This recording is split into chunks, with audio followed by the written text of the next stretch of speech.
नमस्कार दोस्तों, स्वागत है हमारे यूट्यूब चैनल कनखुदिया क्लासेस में। तो चलिए हम लोग एक नई श्रृंखला के स्टार्ट करते हैं। साथियों, हम लोग जो लूसेंट सामान्य ज्ञान जो होता है ब्लू वाली बुक, उसका जो नया संस्करण आया है ना, उसको हम डिकोडिंग करके मतलब वहाँ जो शब्द में लिखा गया है हम उसको शॉर्ट नोट के तौर पर आपको समझाते जाएंगे। सबसे पहले हम लूसेंट का हिस्ट्री को कवर करने वाले। किसको कवर करने वाले हैं? लूसेंट की हिस्ट्री को। ठीक है। और हम ये आशा करते हैं कि ये सीरीज़ आप लोगों को बहुत अच्छा लगेगा। अगर ये सीरीज़ आप लोगों को अच्छा लगता है तो अपने दोस्तों तक लाइक, कमेंट, शेयर, सब्सक्राइब ज़रूर करें। साथियों, हमने आज तक देखा है कि हमने जितने भी एग्ज़ाम दिया है लूसेंट से बाहर कोई भी जीके या साइंस नहीं पूछा जाता है। तो इसलिए बिना टाइम वेस्ट किए चलिए वीडियो को शुरू करते हैं। अच्छा, इसको करने के समय हम जिस दिन आपको जो भी टॉपिक पढ़ा देते हैं, आपको क्या करना है, जस्ट उसका जाके आप लोग का होमवर्क है कि आपको जाके उसका क्या करना है, एमसीक्यू सॉल्व करना। क्या करना है आपको? उसका एमसीक्यू सॉल्व करना। एमसीक्यू क्या करना है? सॉल्व करना। क्या करना है? एमसीक्यू सॉल्व करना। तो चलिए साथियों, सबसे पहले हम लोग शुरू करते हैं कि ये जो हमारा देश है भारत, कौन सा देश? भारत। आखिर हमारा देश, अच्छा देखिए, ये हमारा लूसेंट जीके का जो है ना सिलेबस है। क्या है? सिलेबस। इसमें सबसे पहले हम लोग हिस्ट्री पढ़ने वाले हैं, उसका ज्योग्राफी पढ़ेंगे, फिर इकोनॉमी, बस ऐसे डिकोडिंग के तौर पे।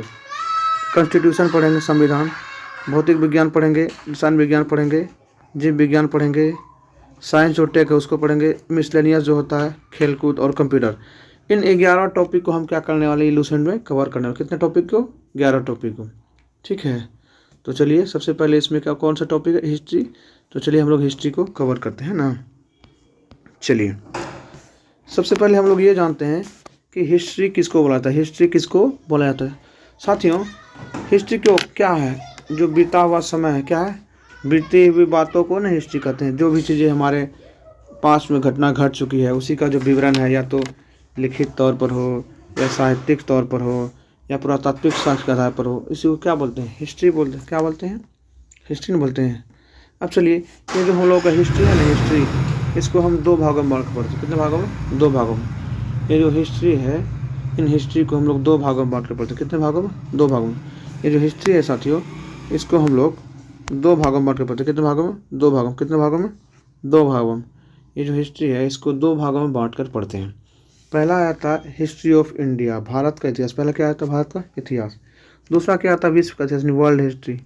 पहला आता है इंडियन हिस्ट्री, दूसरा आता है वर्ल्ड हिस्ट्री। ध्यान रखना है, ये जो हिस्ट्री का सेगमेंट है हम लोग इसको 2 पार्ट में बांट कर, पहला इंडियन हिस्ट्री, दूसरा वर्ल्ड हिस्ट्री। पहला इंडियन हिस्ट्री, दूसरा वर्ल्ड हिस्ट्री। याद करना है, पहला सेगमेंट क्या हम लोग रहेगा? इंडियन हिस्ट्री, दूसरा रहेगा वर्ल्ड हिस्ट्री।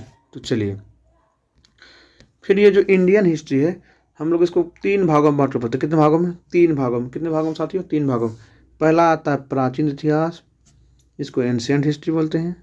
दूसरा आता है मध्यकालीन इतिहास, जिसको मेडिएवल हिस्ट्री बोलते हैं। तीसरा आता है आधुनिक इतिहास, जिसको मॉडर्न हिस्ट्री बोलते हैं। क्या बोलते हैं साथियों? Modern history. ठीक है ना। तो ये समझ में आ गया ना। जो इंडियन हिस्ट्री है, जो भारत का इतिहास है, इसको 3 भागों में बांट कर पढ़ते हैं। कितने भागों में? 3 भागों में। पहला आता है एंशिएंट हिस्ट्री, दूसरा आता है मीडिएवल हिस्ट्री, तीसरा आता है मॉडर्न हिस्ट्री। हिंदी में बात करें, पहला आ जाता है प्राचीन इतिहास, दूसरा मध्यकालीन और तीसरा आधुनिक इतिहास। तो चलिए सबसे पहले हम लोग प्राचीन इतिहास को ही शुरू करते हैं। किसको शुरू करेंगे? प्राचीन इतिहास को ही शुरू करते हैं। तो चलिए देखिए, प्राचीन इतिहास में जो आपका हिस्ट्री, लूसेंट का जो सेक्शन हिस्ट्री वाला है, उसको जब सबसे पहले आप खोलिएगा तो वहाँ आपको प्राचीन भारतीय इतिहास मिलेगा। क्या मिलेगा? प्राचीन भारतीय इतिहास। क्या मिलेगा? प्राचीन भारतीय इतिहास। इसमें आपका सबसे पहला टॉपिक आता है कि जो हमारा देश भारत है, इसका नामकरण कैसे किया गया। इसका नामकरण कैसे किया गया, इनको देखना है। जो हमारा देश भारत है, इसका नामकरण कैसे किया गया, उनके इतिहास के बारे में जानते हैं। साथियों, ये हमारा किसका? भारत का मैप है। किसका मैप है? भारत का मैप है। इसको देख लेना। चलिए, महाकाव्य और पुराण, जिसको इपिक्स एंड पुराण बोलते हैं, महाकाव्य और पुराण को भारत को भारतवर्ष कहा गया। क्या कहा गया साथियों? भारतवर्ष। पूछा जाएगा कि बताइए हमारे देश को महाकाव्य या पुराणों में क्या कहा गया है? तो भारतवर्ष। क्या कहा गया? भारतवर्ष। अच्छा, इसको भारतवर्ष पता है क्यों कहा गया? भारत, महाकाव्य या पुराण में इसको भारतवर्ष कहा गया है। अच्छा, या भारत का देश और यहाँ के निवासियों क्या क्या? भारतीय, भारत के संतान कहा गया। क्या कहा गया है? पहली बात पूछा जाएगा, बताइए महाकाव्य तथा पुराण में भारत का नाम क्या मिलता है? भारतवर्ष। क्या मिलता है? भारतवर्ष।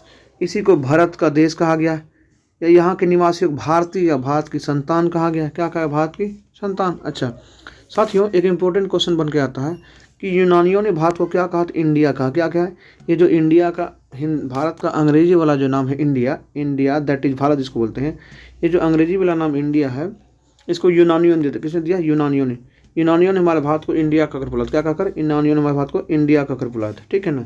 अच्छा अगला है जो मुस्लिम हिस्टोरियन है, जो मुस्लिम इतिहासकार है, उन्होंने भारत को हिंदुस्तान कहकर पुकारा था। क्या कहकर पुकारा था? हिंदुस्तान। दूसरा जो आता है जो मुस्लिम इतिहासकार है, हमारे देश को कौन सा नाम दिया? हिंदुस्तान। याद रहेगा ना? क्या दिया? हिंदुस्तान। महाकाव्य पुराण में भारत को भारतवर्ष कहा जाता है, यूनानियों ने इंडिया कहा, और मुस्लिम जो इतिहासकार है उसने क्या कहा? हिंदुस्तान का। और एक बार रिवाइज करते हैं, महाकाव्य या पुराणों में भारतवर्ष कहा गया, यूनानियों ने इंडिया कहा, मुस्लिम इतिहासकारों ने हिंदुस्तान कहा। मुस्लिम इतिहासकारों ने क्या कहा? हिंदुस्तान कहा। क्या कहा? हिंदुस्तान का। चलिए आगे देखते हैं। उसके बाद हम लोगों का दूसरा टॉपिक आ जाता है इसमें, धार्मिक और ऐतिहासिक ग्रंथ। दूसरा क्या आता है? धार्मिक और ऐतिहासिक ग्रंथ। दूसरा टॉपिक क्या आता है? धार्मिक और ऐतिहासिक ग्रंथ। क्या आता है साथियों? धार्मिक और ऐतिहासिक ग्रंथ। अच्छा चलिए, ये जो धार्मिक और ऐतिहासिक ग्रंथ है इनको सोर्स के बेसिस पे बांट दिया गया। फिर किसके बेसिस पे? सोर्स के बेसिस पे, यानी स्रोत के आधार पर। ये जो धार्मिक और ऐतिहासिक ग्रंथ है ये क्या है? एक तरह का स्रोत है। क्या? हम लोग का हिस्ट्री का स्रोत है। इसको फिर बांटा गया 4 भागों। पहला आता है धर्म ग्रंथ, दूसरा आता है ऐतिहासिक ग्रंथ, तीसरा आता है विदेशी यात्रा विवरण, फिर चौथा आता है पुरातत्व संबंधी साक्ष्य। चौथा क्या आता है? पुरातत्व संबंधी साक्ष्य। धार्मिक और ऐतिहासिक ग्रंथ। चलिए ये टॉपिक था हमारा। अब धर्म ग्रंथ हम लोग को पढ़ना है ऋग्वेद के बारे में। किसके बारे में? ऋग्वेद के बारे में, जो चारों वेद है। ऐतिहासिक ग्रंथ के बारे में वो जो चाणक्य का लिखा हुआ जो अर्थशास्त्र उसको पढ़ना है। फिर विदेशी यात्रियों का जो विवरण होता है जो उनको पढ़ना। फिर जो पुरातत्व संबंधी जो साक्ष्य उनको पढ़ लेना है ना। तो चलिए आगे देखते हैं ना। चलिए धीरे धीरे पढ़ते जाते हैं। अब धार्मिक और ऐतिहासिक जो ग्रंथ है साथियों, जो धार्मिक ऐतिहासिक ग्रंथ है, जो धार्मिक और ऐतिहासिक ग्रंथ है इसको फिर 2 पार्ट में बांटा है। कितने पार्ट में? 2 पार्ट में। पहला आता है धार्मिक ग्रंथ रिलीजियस स्क्रिप्ट, दूसरा आता है ऐतिहासिक ग्रंथ नहीं हिस्टोरिकल स्क्रिप्ट। पहला आ जाता है धार्मिक ग्रंथ यानी रिलीजियस स्क्रिप्ट, दूसरा आता है ऐतिहासिक ग्रंथ यानी हिस्टोरियन स्क्रिप्ट। क्या आता है? Historian script. साथियों ध्यान रखना है, ये जो धार्मिक और ऐतिहासिक ग्रंथ है इसको 2 भागों में बांटा। एक धार्मिक ग्रंथ, दूसरा ऐतिहासिक ग्रंथ। पहला धार्मिक ग्रंथ, दूसरा ऐतिहासिक ग्रंथ। चलिए कितने भागों में बांटा गया? 2 भागों। पहला आता है धार्मिक ग्रंथ, दूसरा आता है ऐतिहासिक ग्रंथ। साथियों पूछा जाएगा, बताइए धार्मिक और ऐतिहासिक ग्रंथ को कितने भागों में बांटा गया है? 2 भागों में। पहला आता है धार्मिक ग्रंथ, दूसरा आता है ऐतिहासिक ग्रंथ। अब साथियों हम लोग को धार्मिक ग्रंथ पे वेद के बारे में पढ़ना है, ब्राह्मण ग्रंथ के बारे में पढ़ना है, पुराण के बारे में पढ़ना है, वेदांग, उपनिषद है, स्मृति है, धर्मसूत्र है, आरण्यक है, जैन साहित्य है, बौद्ध साहित्य है। इन सब के बारे में हमको क्या करना? पढ़ना। अच्छा अब देखें साथियों, ये वेद, ब्राह्मण ग्रंथ, पुराण हो गया, वेदांग हो गया, उपनिषद हो गया, स्मृति ग्रंथ हो गया, धर्मसूत्र हो गया और आरण्यक, इन सब को मिला के वैदिक साहित्य बोला जाता है। क्या बोलते हैं? इन सबको मिला के वैदिक साहित्य। क्या बोला जाता है इनको? वैदिक साहित्य। क्या बोला जाता है इनको? वैदिक साहित्य। क्या बोलेंगे साथियों इसको? वैदिक साहित्य। क्या बोलेंगे इनको? वैदिक साहित्य। इन सबको मिला के क्या बोला जाता है? वैदिक साहित्य।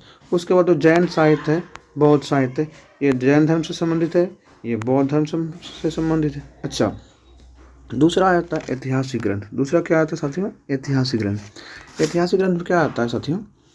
पहला है अर्थशास्त्र का जो कौटिल्य। अच्छा अर्थशास्त्र किसके? कौटिल्य के द्वारा। राजतरंगिणी किसके द्वारा? कलहन के द्वारा। चचनामा किसके द्वारा? अली अहमद के द्वारा। अष्टाध्यायी किसके द्वारा साथियों? पाणिनि के द्वारा। अष्टाध्यायी पाणिनि के द्वारा। गार्गी संहिता किसके द्वारा? कात्यायन के द्वारा। किसके द्वारा? कात्यायन। महाभाष्य किसके द्वारा? पतंजलि के द्वारा। महाभाष्य किसके द्वारा साथियों? पतंजलि। ये सारा क्या है? ऐतिहासिक ग्रंथ। ये सारा क्या है साथियों? ऐतिहासिक ग्रंथ। ध्यान रखना इनसे इंपॉर्टेंट क्वेश्चन भी पूछा जाता है कि बताइए अर्थशास्त्र की रचना किसने की? कौटिल्य ने। कलहन की रचना राजतरंगिणी ने। चचनामा की रचना अली अहमद ने। पाणिनि की रचना अष्टाध्यायी ने। गार्गी संहिता की रचना कात्यायन ने। अच्छा महाभाष्य की रचना किसने की? पतंजलि ने। इन सब ये जो ऐतिहासिक ग्रंथ है इन सबको क्या करना साथियों? याद रखना। क्या करना? याद रखना। चलिए आगे बढ़ते है ना साथियों। अगर आपको ये वीडियो अच्छा लगता है, हेल्पफुल लगता है, तो आपका जितने भी स्टडी ग्रुप है उसमें ज़रूर शेयर करें, हमें लाइक करें, शेयर करें, सपोर्ट करें, ताकि हमारा चैनल ग्रो कर पाए। चलिए साथियों, देखिए कितनी अच्छी और डिकोडिंग भाषा में हम इसको पढ़ते हैं। चलिए अब हम लोग को साथियों वेद के बारे में पढ़ना। किसके बारे में पढ़ना? वेद के। हमको किसके बारे में पढ़ना? वेद। साथियों आप लोग तो जानते होंगे वेद कितने प्रकार का होता है? 4 प्रकार। वेद कितने प्रकार का होता है? 4। अच्छा साथियों, आप ये बात तो जानते हैं कि वेद 4 प्रकार के होते हैं। कितने प्रकार के? 4 प्रकार के, ठीक है ना। अच्छा, इसके बाद ये पूछा जाएगा भारत का सर्वप्राचीन धर्म ग्रंथ कौन सा है? तो वेद ही है। कौन सा है? वेद है। पूछा जाता है, बताइए भारत का सबसे प्राचीन धर्म ग्रंथ कौन सा? वेद है। कौन सा है? वेद है। भारत का सबसे प्राचीन धर्म ग्रंथ कौन सा? वेद है। अच्छा बताइएगा कि वेद का संकलनकर्ता कौन है? तो महर्षि कृष्ण द्वैपायन वेद व्यास। कौन है संकलनकर्ता? महर्षि कृष्ण द्वैपायन वेद व्यास, ठीक है। वेद का संकलनकर्ता कौन है? महर्षि कृष्ण द्वैपायन वेद व्यास। चलिए अगला पढ़ते हैं। अच्छा ये है साथियों ऋग्वेद का फोटो है, यह है सामवेद, यह है यजुर्वेद और यह है अथर्ववेद। टोटल वेद कितने होते हैं? 4। कितने वेद होते हैं? 4। कितने वेद होते हैं साथियों? 4। एक बार आप लोग रिवाइज कर लीजिए। पूछा जाएगा, बताइए भारत का सबसे प्राचीन धर्म ग्रंथ कौन सा है? वेद है। दूसरा पूछा जाएगा, बताइए वेद का संकलनकर्ता कौन है? तो महर्षि कृष्ण द्वैपायन वेद व्यास। इसको शॉर्ट में साथियों वेद व्यास भी बोल सकते। क्या बोल सकते? वेद व्यास। तो चलिए थोड़ा सा आगे देख लेते हैं ना। चलिए अब अगला आ जाता है हमको वेद। क्या आता है? तो ऋग्वेद। क्या आता है? वेद तो 4 प्रकार का होता है, उसमें से सबसे पहले हमको ऋग्वेद के बारे में पढ़ना। किसके बारे में पढ़ना? ऋग्वेद। किसके बारे में पढ़ना? ऋग्वेद। चलिए साथियों, ये जो ऋग्वेद होता है इसका अर्थ क्या होता है? पता है क्या अर्थ होता है? ऋचाओं के क्रमबद्ध ज्ञान। क्या होता है? ऋचाओं का क्रमबद्ध ज्ञान। पूछा जाएगा, बताइए ऋग्वेद का अर्थ क्या होता है? ऋचाओं का क्रमबद्ध ज्ञान। क्या होता है साथियों? ऋचाओं का क्रमबद्ध ज्ञान। ऋचाओं का क्रमबद्ध ज्ञान। अच्छा, दूसरा क्वेश्चन आता है कि बताइए ऋग्वेद में कितने मंडल है? तो 10 मंडल है। कितने मंडल है साथियों? 10 मंडल है। पूछा जाएगा कि बताइए ऋग्वेद में कितने मंडल है? 10 मंडल है। कितना मंडल है? 10। अच्छा, सूक्त की बात करते हैं 1028 सूक्त। कितना है? 1028 सूक्त। अच्छा, फिर ऋचाएँ की बात करते हैं तो 10,462 ऋचाएँ। कितने ऋचाएँ हैं? 10,462 ऋचाएँ हैं। कितने ऋचाएँ हैं? 10,462 ऋचाएँ। अच्छा, पूछा जाएगा साथियों कि बताइए इन ऋचाओं में इंद्र की चर्चा कितनी बार है? 250 बार। कितना है? 250। अग्नि 200। अग्नि कितना है? 200। उसके बाद पूछा जाएगा साथियों कि बताइए ऋग्वेद को पढ़ने वाले ऋषि क्या कहता है? होत्री। ऋग्वेद को जो ऋषि पढ़ता है उनको क्या कहता है? होत्री। क्या कहता है साथियों? होत्री। ऋग्वेद को पढ़ने वाले ऋषि क्या कहता है? होत्री। इंपॉर्टेंट क्वेश्चन है, बताइएगा कि ऋग्वेद को पढ़ने वाले ऋषि को क्या कहता है? होत्री। क्या कहा जाता है? होत्री। ऋग्वेद के पढ़ने वाले ऋषि को क्या कहता है? होत्री। क्या कहता है? होत्री। चलिए अगला देखते हैं साथियों। ये जो ऋग्वेद है हमको इसे आर्यों की राजनीतिक प्रणाली की जानकारी मिलती है। क्या मिलती है? आर्यों के राजनीतिक प्रणाली की जानकारी मिलती है। पूछा जाएगा, बताइए ऋग्वेद से किसकी जानकारी मिलती है? आर्यों के राजनीतिक प्रणाली की जानकारी मिलती है। दूसरा क्वेश्चन आता है, ये ऋग्वेद जो है ऋग्वेद जो है ना विश्वामित्र के द्वारा रचित जो तीसरा मंडल। कौन सा मंडल? तीसरा मंडल साथियों। इसमें जो सावित्री देवी सूर्य है, सावित्री देवता जो सूर्य है, इसमें ऋग्वेद का जो तीसरा मंडल है, इसमें ऋग्वेद का कौन सा मंडल? तीसरा मंडल। ऋग्वेद का तीसरा मंडल किसको रचा गया? विश्वामित्र को। किसको? विश्वामित्र। सूर्य देवता सावित्री को समर्पित गायत्री मंत्र का वर्णन है। ये क्वेश्चन आपसे पूछा जाएगा, बताइए जो गायत्री मंत्र है वो किस मंडल का भाग है? तो तीसरा मंडल। किस मंडल का? तीसरा मंडल। पूछा जाएगा, बताइए ऋग्वेद का संबंध किस वेद से है? गायत्री मंत्र का संबंध किस वेद से है? तो ऋग्वेद से। किस वेद से आता साथियों? ऋग्वेद से। चलिए अब आ जाता है कि 8वां मंडल। क्या आता है इसका? 8वां मंडल। 8वां मंडल इसका इंपॉर्टेंट। ऋग्वेद का जो 8वां मंडल है हस्तलिखित ऋचाओं का वर्णन मिलता है। उसमें क्या मिलता है? हस्तलिखित ऋचाओं का वर्णन। पूछा जाएगा, बताइए ऋग्वेद के 8वें मंडल में क्या मिलता है? हस्तलिखित ऋचाओं का वर्णन। अच्छा साथियों, ये जो हस्तलिखित ऋचाएँ होती हैं इनको खिल कहा जाता है। क्या कहा जाता है? खिल। हस्तलिखित ऋचाओं क्या कहा जाता है? खिल। अच्छा, ऋग्वेद का जो 9वां मंडल है वो सोम देवता को समर्पित। किसको है? सोम देवता। ऋग्वेद का 9वां मंडल किसको समर्पित? सोम देवता। किसको? सोम देवता। ऋग्वेद का जो 10वां मंडल है साथियों उसमें चतुष्वर्णक समाज का वर्णन। किसका वर्णन है? चतुष्वर्णक समाज। किसका वर्णन है? चतुष्वर्णक समाज, जिसके अनुसार 4 वर्ण होते हैं। ब्राह्मण होता है, क्षत्रिय होता है, वैश्य होता है और शूद्र होता है, ठीक है ना। अच्छा, धर्मसूत्र जहाँ इनके कर्तव्यों का वर्णन किया, धर्मसूत्र में क्या किया गया? इनके कर्तव्य का वर्णन किया गया। ये जो चारों वर्ण है, चारों वर्ण का जो कर्तव्य का वर्णन कहाँ किया गया है? धर्मसूत्र में। पूछा जाएगा इन चारों वर्णों के कर्तव्य का वर्णन कहाँ किया गया है? धर्मसूत्र में। कहाँ किया गया है? धर्मसूत्र में। कोई दिक्कत? चलिए आगे बढ़ते हैं। साथियों ये हमारा लुसेंट का डिकोडिंग सीरीज है, अर्थात लुसेंट जो लैंग्वेज में लिखा रहता है उसको हम लोग कोडिंग के तौर पर लिख के पढ़ते हैं। अगर साथियों ये वीडियो आपको अच्छा लगता है, हेल्पफुल लगता है तो लाइक, सब्सक्राइब, शेयर करना ना भूलें। चलिए आगे देखते हैं। नोट में दिया गया है प्राचीन इतिहास के साधन के रूप में वैज्ञानिक साहित्य में, वैदिक साहित्य में ऋग्वेद के बाद शतपथ ब्राह्मण का स्थान आता है। किसका आता है? शतपथ। अच्छा, पूछा जाता है कि प्राचीन इतिहास के साधन के रूप में वैदिक साहित्य के रूप बाद किसका स्थान आता है? शतपथ ब्राह्मण। किसका आता है? शतपथ ब्राह्मण। किसका आता है? शतपथ ब्राह्मण। वैदिक साहित्य के बाद किसका स्थान आता है? शतपथ ब्राह्मण का। किसका आता है? शतपथ ब्राह्मण का। वैदिक साहित्य के बाद किसका स्थान आता है? शतपथ ब्राह्मण का। किसका आता है? शतपथ ब्राह्मण का। किसका आता है? शतपथ ब्राह्मण का। चलिए अब आगे देखते हैं ना साथियों। चलिए अब दूसरा आया था सामवेद। दूसरा क्या आया था साथियों? सामवेद। साम मतलब क्या होता है? संगीत। साम मतलब क्या होता है? संगीत। अच्छा, सामवेद को भारतीय संगीत का जनक कहा था। क्या कहता है? Father of Indian music. क्या कहा था साथियों? भारतीय संगीत का जनक। पूछा जाएगा, बताइए कि सामवेद को क्या कहा था? तो भारतीय संगीत का जनक। सामवेद को क्या कहा था? भारतीय संगीत का जनक।